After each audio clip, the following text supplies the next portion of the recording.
الحمدللہ رب العالمین والصلاة والسلام علی اشرف الانبیاء والمرسلین وعلی آلہ وصحبہ ومن تبعہم بإحسان الی یوم الدین اما بعد۔ محترم حضرات و خواتین، عید الاضحیٰ کے بعد پھر ایک بار ہمارا یہ شرح اربعین نووی رحمہ اللہ کی حدیثیں ہیں جو ہم پڑھ رہے ہیں۔ آج ہمارے ساتھ حدیث نمبر 19 ہے، جس میں بہت ساری باتیں ہیں، ایسا سمجھیے کہ جوامع الکلم ہیں جو اللہ کے نبی صلی اللہ علیہ وسلم کو عطا کیے گئے ہیں اللہ تعالیٰ کی طرف سے۔ سب سے پہلے ہم اس حدیث کو پڑھتے ہیں۔ حدیث عن ابن عباس عبداللہ ابن عباس رضی اللہ عنہما قال كنت خلف النبي صلى الله عليه وسلم يوما فقال يا غلام إني أعلمك كلمات احفظ الله يحفظك احفظ الله تجده تجاهك إذا سألت فاسأل الله وإذا استعنت فاستعن بالله واعلم أن الأمة لو اجتمعت على أن ينفعوك بشيء لم ينفعوك إلا بشيء قد كتبه الله لك وإن اجتمعوا على أن يضروك بشيء لم يضروك إلا بشيء قد كتبه الله عليك ورفعت الأقلام وجفت الصحف رواه الترمذي وقال حديث حسن صحيح۔ تو یہ حدیث تھی، اور اسی طرح ایک اور سند سے کچھ باتیں ہیں جو اس میں اضافی باتیں ہیں، جیسے کہا گیا احفظ اللہ تجدہ امامک تعرف الی اللہ فی الرخاء یعرفک فی الشدہ واعلم ان ما اخطأک لم یکن لیصیبک وما اصابک لم یکن لیخطئک واعلم ان النصر مع الصبر وان الفرج مع الکرب وان مع العسر یسرا۔ یہ حدیث کا متن تھا جو میں نے آپ کے سامنے پڑھا ہے۔ سب سے پہلے اللہ تعالیٰ کی توفیق سے حدیث کا ترجمہ ہم سن لیتے ہیں۔ عبداللہ بن عباس رضی اللہ عنہما فرماتے ہیں، میں ایک روز نبی اکرم صلی اللہ علیہ وسلم کے پیچھے تھا۔ آپ صلی اللہ علیہ وسلم نے فرمایا، اے بچے، اللہ کے نبی صلی اللہ علیہ وسلم نے خطاب کر کے فرمایا کہ اے بچے، میں تجھے چند کلمات سکھا دیتا ہوں، چند کلمات کی تعلیم دے دیتا ہوں۔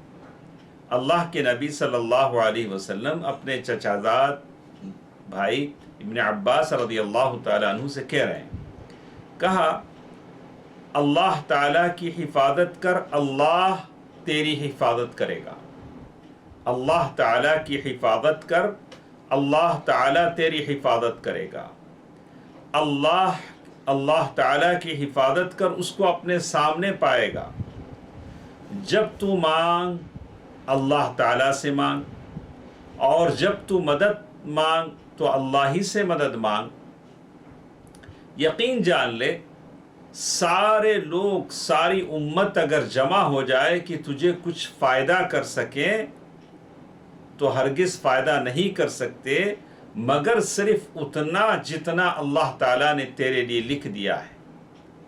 اور اگر ساری امت اگر جمع ہو جائے، سارے لوگ اکٹھے ہو جائیں کہ تجھے کچھ نقصان پہنچائیں تو نقصان پہنچا نہیں سکتے، مگر صرف اتنا جتنا اللہ تعالیٰ نے تیرے خلاف لکھ دیا ہے۔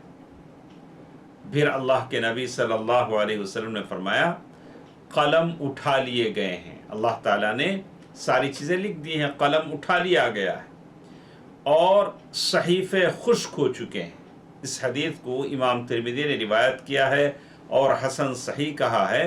اور ایک دوسری روایت کے الفاظ ہیں، اللہ تعالیٰ کی حفاظت کر، اس کو اپنے سامنے پائے گا۔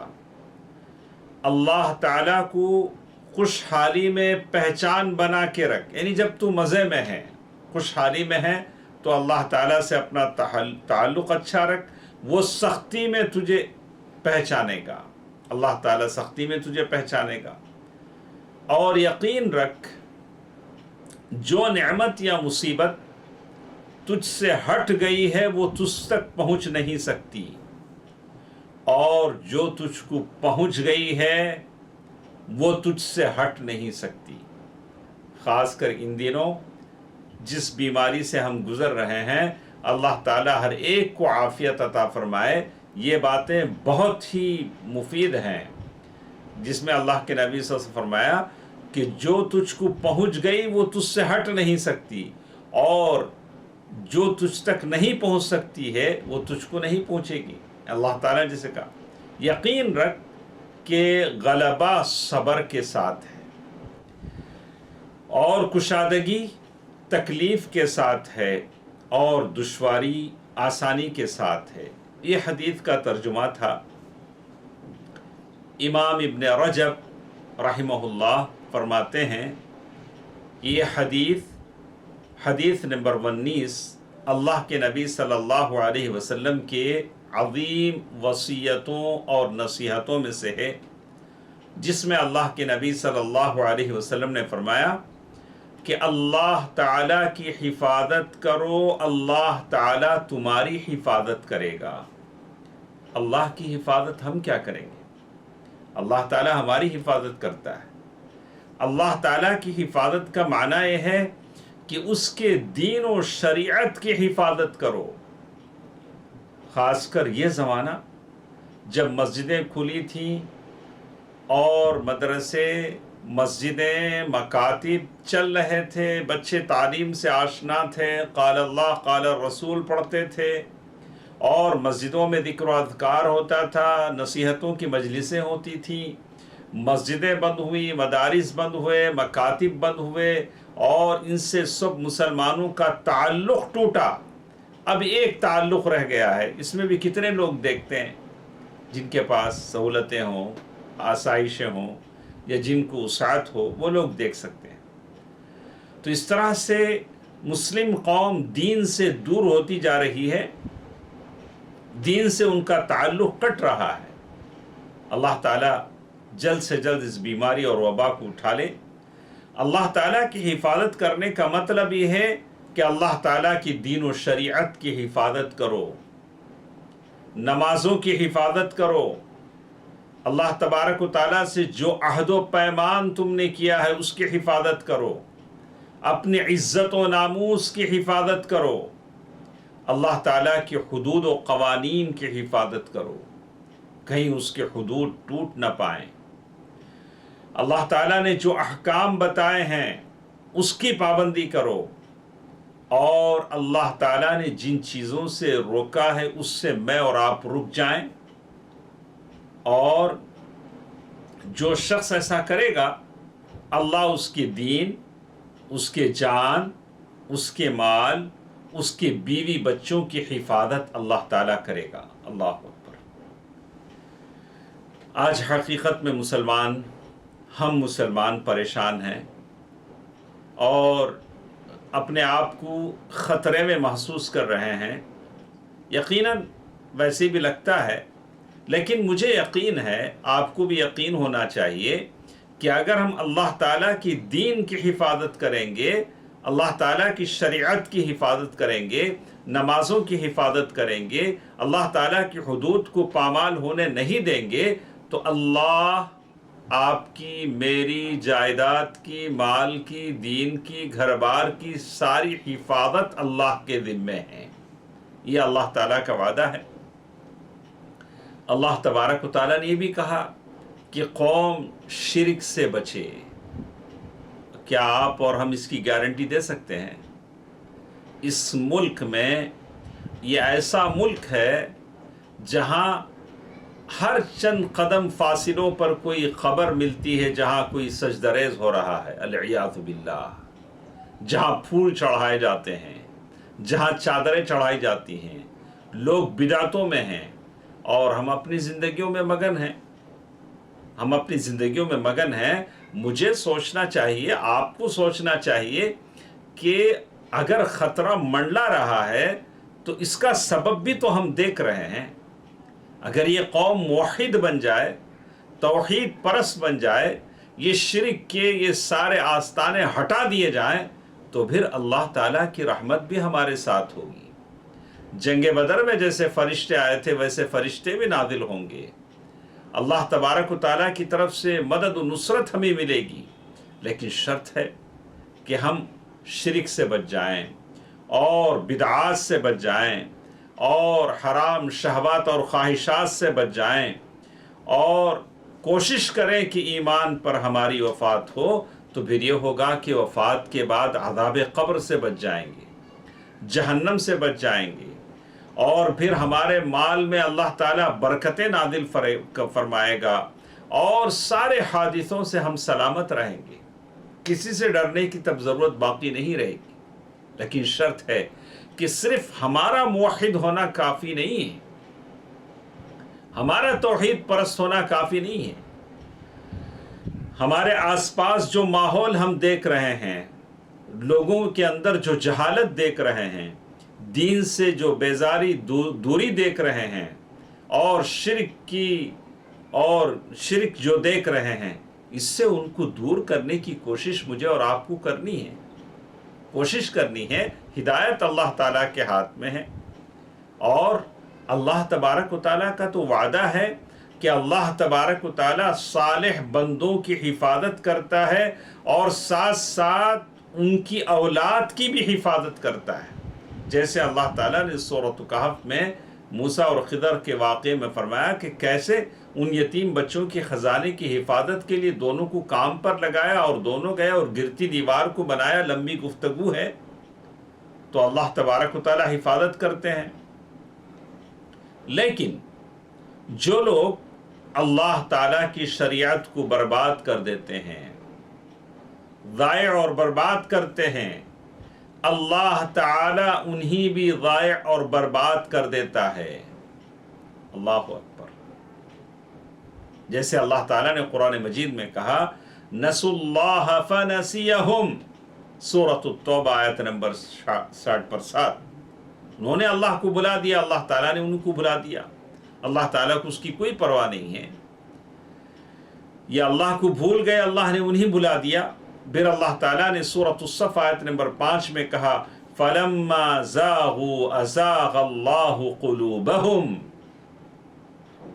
بس جب وہ لوگ ٹیڑھے ہی رہے تو اللہ تعالیٰ نے ان کے دلوں کو اور ٹیڑھا کر دیا. تو معلوم یہ ہونا چاہیے کہ ہم اللہ تعالیٰ کی دین پر مضبوطی کے ساتھ چلیں. پھر کوئی طاقت مسلمانوں کو ہرا نہیں سکتی، مسلمانوں کو تکلیف دے نہیں سکتی. جیسے کہا گیا کہ اللہ تعالیٰ کی دین کی حفاظت کرنے والا اللہ تعالیٰ کو اپنے سامنے پائے گا، یعنی اللہ تعالیٰ اسے ہر نیکی اور بھلائی کی توفیق دے گا، ہر تنگی میں فراخی اور ہر مشکل میں آسانی عطا فرمائے گا. یہ اللہ تعالیٰ کا وعدہ ہے. اس کے دل سے خوف اور اندیشے دور ہو جائیں گے. اب کوئی خوف اور اندیشہ اسے نہیں رہے گا. تو یہ حدیث ہے جو ہم پڑھ رہے ہیں، یہ حدیث نمبر 19 ہمارے ساتھ ہے. اور ساتھ ساتھ اس میں یہ بات بھی بتائی گئی کہ سوال صرف اللہ سے کرو.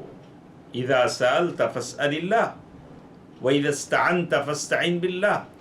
جب مانگو تو اللہ تعالیٰ سے مانگو، مخلوق کے سامنے ہاتھ مت پھیلاؤ. اللہ اکبر. مخلوق اللہ تعالیٰ کے علاوہ کسی کے سامنے ہاتھ مت پھیلاؤ، کیونکہ ان کے سامنے اگر ہم مانگتے ہیں تو جو ذلت اور فقر کا اظہار ہوتا ہے وہ اللہ کے سامنے ہونا چاہیے. اسی لیے ابن تیمیہ رحمہ اللہ نے لکھا ہے کہ مخلوق سے سوال کرنے میں 3 برائیاں ہیں. اگر کوئی بھی اللہ کو چھوڑ کر کسی مخلوق سے مانگتا ہے تو غیر اللہ کے سامنے فقر و محتاجی کا اظہار، جو شرک کی ایک صورت ہے، آدمی کو اس سے بچنا چاہیے.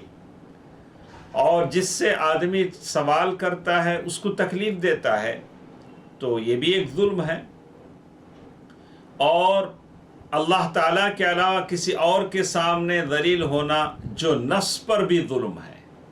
اسی لیے کہا وَإِذَا سَأَلْتَ فَاسْأَلِ اللَّهِ، جب مانگو تو اللہ تعالیٰ سے مانگو۔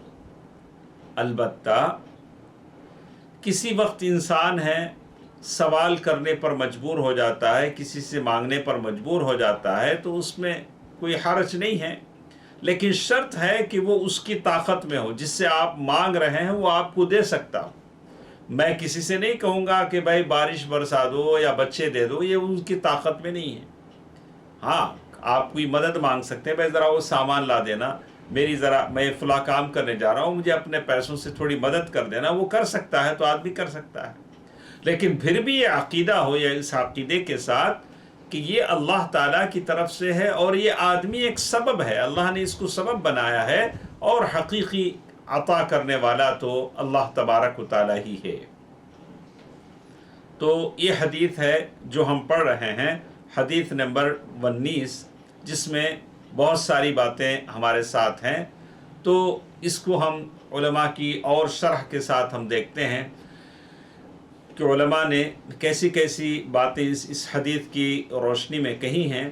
تو حدیث کے راوی جیسے ہم نے آپ کو بتایا کہ عبداللہ بن عباس رضی اللہ تعالی عنہ، جن کو ترجمان القرآن کہا گیا، اور جن کے لیے اللہ کے نبی صلی اللہ علیہ وسلم نے دعائیں دی، کہا اللہم فقہہ فی الدین وعلمہ التأویل، یا اللہ اس بچے کو دین کی سمجھ عطا فرما اور اس کو تفسیر کا علم دے۔ یہ دعا اللہ کے نبی صلی اللہ علیہ وسلم نے حضرت عبداللہ بن عباس رضی اللہ تعالیٰ عنہ کے لیے فرمائی، جو اللہ کے نبی صلی اللہ علیہ وسلم کے وفات کے وقت ابھی بلوغت کو بھی نہیں پہنچے تھے، بچے تھے، اسی لیے اللہ کے نبی صلی اللہ علیہ وسلم فرمایا کہ غلام، چھوٹے بچے۔ تو اللہ کے نبی صلی اللہ علیہ وسلم نے ان کے لیے دعا کی، اور اسی دعا کی برکت تھی کہ یہ ترجمان القرآن و حبر الامہ کے لقب سے نوازے گئے، یعنی بڑا علم رکھنے والے تھے۔ اور جیسے کہتے ہیں اللہ تعالیٰ نے اللہ کے نبی صلی اللہ علیہ وسلم کی دعا سے ان کو بہت علم عطا کیا۔ اللہ کے نبی صلی اللہ علیہ وسلم نے جیسے ان کو کہا احفظ اللہ یحفظک، اس کی تفسیر ہم نے سن لی۔ اللہ تعالیٰ کی حفاظت کا مطلب یہ ہے کہ اللہ تبارک و تعالیٰ کے شریعت کی حفاظت ہو، اور نمازوں کی حفاظت ہو، احکام کی حفاظت ہو۔ اور پھر اللہ کے نبی صلی اللہ علیہ وسلم نے فرمایا اذا سألت فاسأل اللہ، جب کوئی بھی چیز مانگو تو اللہ تعالیٰ سے مانگو، اس لیے کہ اللہ تعالیٰ جس کے پاس آسمان و زمین کے خزانے ہیں، اور لوگوں سے مت مانگو، لوگوں سے مت مانگو، اس لیے کہ میں کسی بھی آدمی سے مانگوں گا تو میرا سوال جب میں کسی سے مانگتا ہوں تو وہ دو طرح کا ہو سکتا ہے، اگر میں کسی سے مانگتا ہوں تو اگر میں کسی سے ایسی چیز مانگوں جو اس کے طاقت میں نہیں ہے تو یہ شرک اکبر ہے، بڑا شرک ہے، میجر شرک ہے۔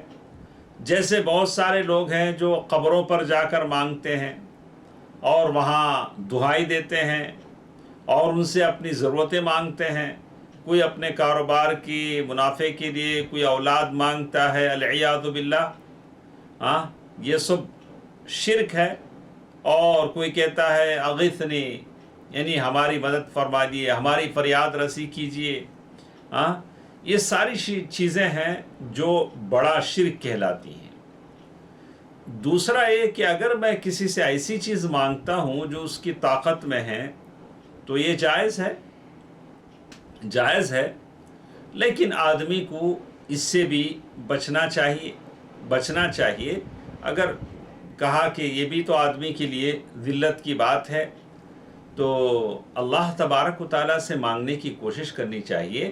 اللہ تبارک و تعالیٰ نے اپنے بارے میں خود کہا کہ اللہ تبارک و تعالیٰ آخری پہر، جیسے حدیث قدسی میں کہا گیا کہ اللہ تبارک و تعالیٰ آخری پہر ہر رات آسمان دنیا کے قریب آتے ہیں اور کہتے ہیں من یسألنی فأعطیہ، کون ہے جو مجھ سے مانگے میں اسے دوں۔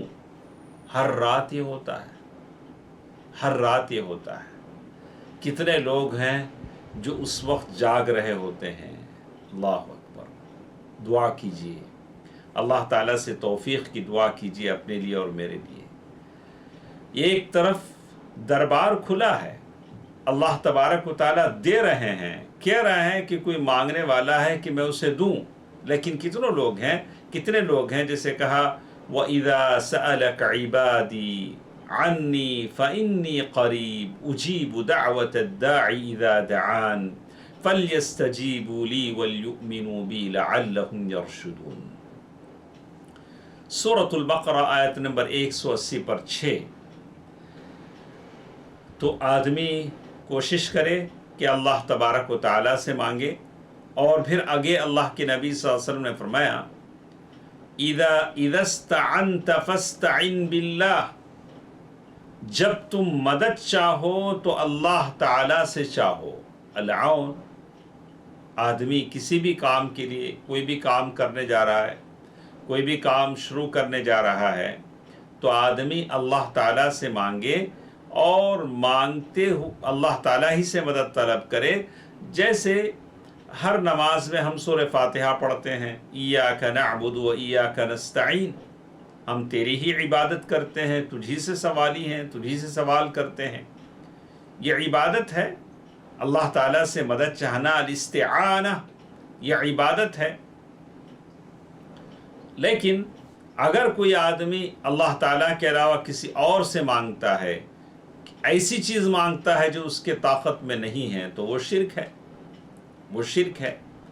اسی لیے آگے چل کر کہا وَعْلَمْ أَنَّ الْأُمَّةَ لَوْ اجْتَمَعَتْ، اس بات کو اچھی طرح جان لو، اگر سارے لوگ اس بات پر جمع ہو جائیں کہ تم کو نفع پہنچائیں، إِلَّا بِشَيْءٍ قَدْ كَتَبَهُ اللَّهُ لَكَ، اتنا ہی نفع کر سکتے ہیں جتنا اللہ نے تم کو لکھ دیا ہے۔ کہاں لکھا ہے؟ لوح محفوظ میں لکھا ہے۔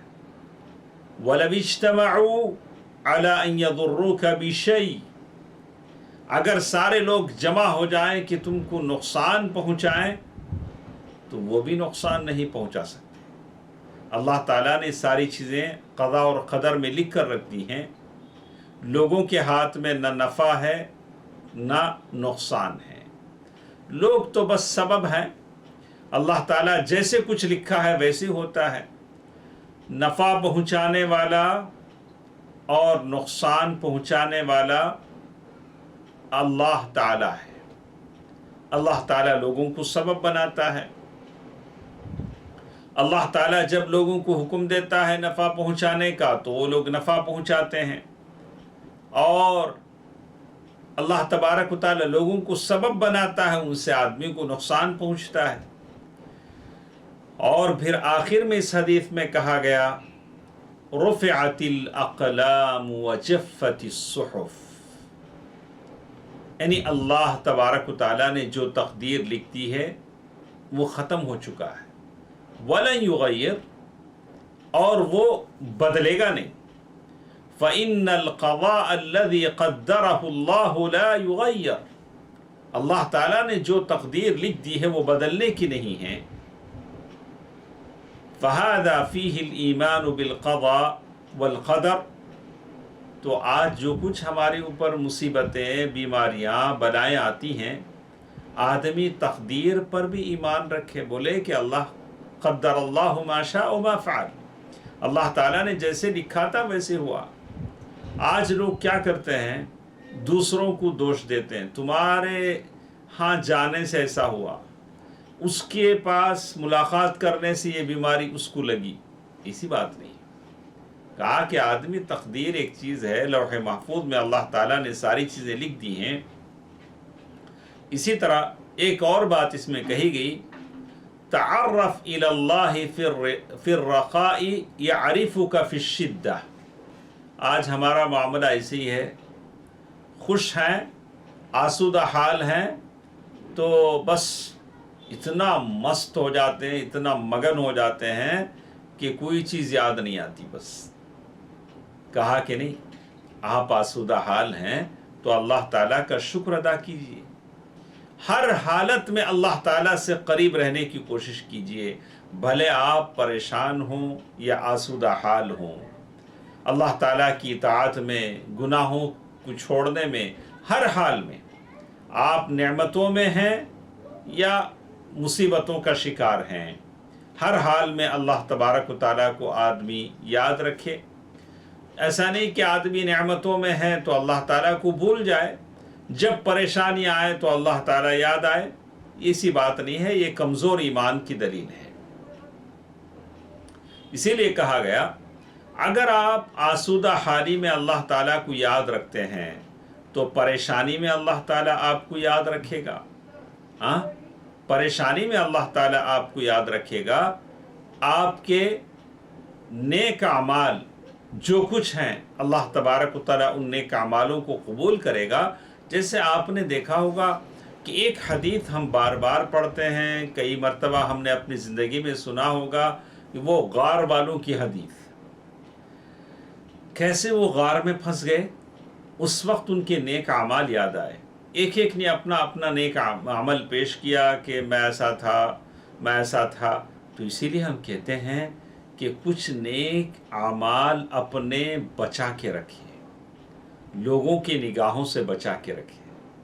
آج کا زمانہ تو ایسا ہے کہ ساری چیزیں ہمارے پیج پہ آ جاتی ہیں. آدمی کو کچھ نیک اعمال بچا کے رکھنی چاہیے تاکہ مشکل وقت میں اللہ تعالیٰ کے سامنے ہم پیش کر سکیں. اسی طرح بہت ساری باتیں یہاں انہوں نے مشائخ نے ذکر کیے ہیں، اور ساتھ ساتھ کہا وَأَنَّ الْفَرَجَ مَعَ الْكَرْبِ، اور اس سے پہلے ایک بات کہا وَعَلَمْ أَنَّ النَّصْرَ مَعَ الصَّبْرِ.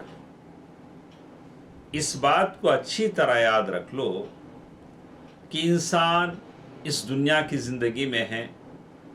اس دنیا کی زندگی میں کیا ہوتا ہے، انسان کو تکلیفیں آتی ہیں، مشقتیں آتی ہیں، اور بہت ساری ایسی چیزیں آتی ہیں جس کو وہ پسند نہیں کرتا، لیکن دنیا میں اسے برداشت کرنا پڑتا ہے. لیکن کیا کرے، تکلیف میں صبر کرے، مشقتوں میں صبر کرے. اس لیے کہ تکلیفیں ہمیشہ نہیں رہتی ہیں، اور اگر وہ صبر کرتا ہے، پریشان نہیں ہوتا ہے، تو اسے کامیابی مل جاتی ہے. اگر کوئی آدمی پریشان ہو جاتا ہے تو مصیبتیں دگنی ہو جاتی ہیں اور مصیبتیں اس کی بڑھ جاتی ہیں. اسی لیے کہ وَعَلَمْ أَنَّ النَّصْرَ مَعَ الصَّبْرِ، جان لو کہ کامیابی، فتح مندی صبر کے ساتھ ہے. اسی لیے کہا کہ صبر کرنے والوں کے ساتھ اللہ تعالی ہے. اور پھر آخر میں کہا وَأَنَّ الْفَرَجَ مَعَ الْكَرْبِ، اور كُلَّمَا اشْتَدَّ الْكَرْبُ تَتَطَلَّعْ إِلَى الْفَرَجِ. جتنی آزمائشیں، کرب و ابتلا کی مصیبتیں بڑھتی ہیں، آسانیاں اتنی قریب ہوتی جاتی ہیں. اس لیے کہ اللہ تعالیٰ نے کہا فَإِنَّ مَعَ الْعُسْرِ يُسْرًا إِنَّ مَعَ الْعُسْرِ يُسْرًا. میں آخر میں ایک بات آپ کو بتاؤں، حدیث کی کچھ باتیں کل بھی ہم سنیں گے، لیکن بات ختم کرنے سے پہلے ایک بات میں آپ کو بتا دینا چاہتا ہوں. اعمال القلوب دکتور خالد السبت کی کتاب ہے. اس میں انہوں نے شیخ عبد القادر جیلانی کی ایک بات لکھی ہے.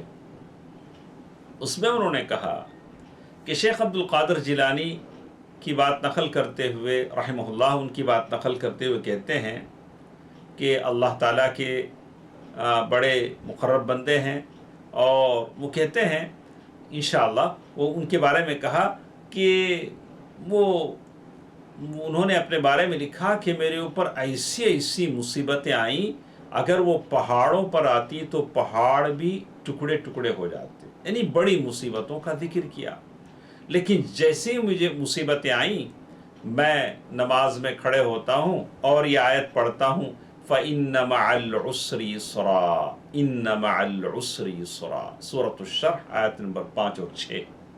یعنی ہر تنگ دستی کے ساتھ، مشکل کے ساتھ آسانی ہے۔ اور یہ آیتیں جب میں پڑھتا ہوں، سجدے میں جاتا ہوں، تو وہ ساری مصیبتیں میرے سر سے بوجھل نیچے ہو جاتی ہیں، گر جاتی ہیں۔ میں بالکل ایسے ہو جاتا ہوں کہ ساری مصیبتیں مجھ سے اٹھا لی گئی۔ اللہ اکبر، یہ یقین ہونا چاہیے، آدمی کے اندر اتنا یقین ہونا چاہیے کہ بھلے مصیبتیں، آزمائشیں، ابتلائیں کتنی بڑی بڑی ہوں، لیکن میرا اللہ اس سے بڑا ہے۔ میرا اللہ کہتا ہے قرآن میں فَإِنَّ مَعَ الْعُسْرِ يُسْرًا کہ ہر مشکل کے ساتھ آسانی ہے۔ میری مصیبتیں، آپ کی مصیبتیں، یہ ساری پریشانیاں دور ہو جائیں گی، لیکن ضرورت ہے یقین کی، توکل کی، اللہ تعالیٰ پر بھروسے کی اور تقدیر پر ایمان کی۔ اس سے اپنا رشتہ جوڑیے، ہمیشہ اس بات کو لے کر چلیے کہ ہمارا ایک اللہ تعالیٰ ہے جو ہمیشہ ہماری مدد کرتا ہے، اور اپنے آپ کو کبھی بھی مایوس مت کیجیے۔ اللہ تعالیٰ کی رحمت بہت بڑی ہے جو ہم سب کے ساتھ ہے، اور دنیا میں کوئی ایسا انسان نہیں ہے جو سالم ہو۔ اللہ کے نبی صلی اللہ علیہ وسلم نے تکلیفیں اٹھائیں، بہت ساری تکلیفیں اپنی زندگی میں اٹھائیں، بلا کہا۔ اللہ کے نبی صلی اللہ علیہ وسلم نے فرمایا اشد الناس بلاء الانبیاء ثم الامثل فالامثل۔ اللہ اکبر، سب سے زیادہ مصیبتیں جن پر آتی ہیں وہ انبیاء ہوتے ہیں۔ آپ پر اور مجھ پر تو اتنی مصیبتیں نہیں آئی ہیں۔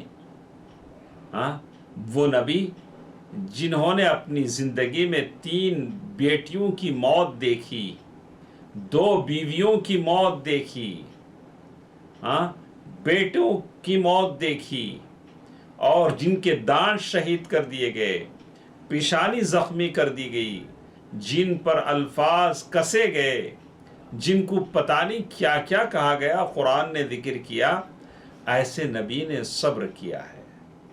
ہم جب بھی کوئی مصیبت آئے، اللہ کے نبی صلی اللہ علیہ وسلم کو یاد کریں، جو کچھ آپ پر سے گزرا ہے اسے یاد کریں، اور اللہ کے نبی صلی اللہ علیہ وسلم ہی کہا بلانا الانبیاء ثم الامثل فالامثل۔ جس کا ایمان جس قدر مضبوط ہوتا ہے اسے ویسے آزمایا جاتا ہے۔ تو مجھے اور آپ کو کرنا ہے کہ ان مصیبتوں پر ہم صبر کریں، صبر کریں۔ فَإِنَّ النَّصْرَ مَعَ الصَّبْرِ، فتح مندی صبر کے ساتھ ہے۔ اور پھر اللہ تبارک و تعالیٰ پر کامل یقین رکھیں کہ میرا بندہ مجھے اکیلا نہیں چھوڑے گا۔ آپ کو بھی یقین ہونا چاہیے آپ کا اللہ، میرا اللہ مجھے مجھے اکیلا نہیں چھوڑے گا، آپ کا اللہ آپ کو اکیلا نہیں چھوڑے گا۔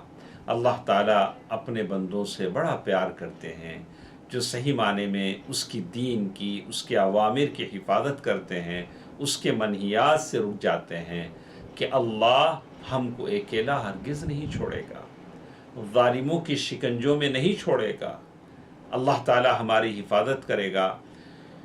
لیکن اللہ کا یہ قانون ہے، اصول ہے کہ اللہ تعالیٰ آزماتے ہیں تاکہ ہمارے صبر کا امتحان لیں کہ ہم کتنا صبر کرتے ہیں، اللہ تعالیٰ پر ہمارا کتنا ایمان ہے۔ تو یہ بہت بڑی حدیث ہے، عظیم حدیث ہے، جس میں اللہ کے نبی صلی اللہ علیہ وسلم نے ساری امت کو وصیت فرمائی ہے۔ اللہ تعالیٰ مجھے اور آپ کو اس حدیث پر عمل کرنے کی توفیق دے، آمین۔ والسلام علیکم ورحمۃ اللہ وبرکاتہ۔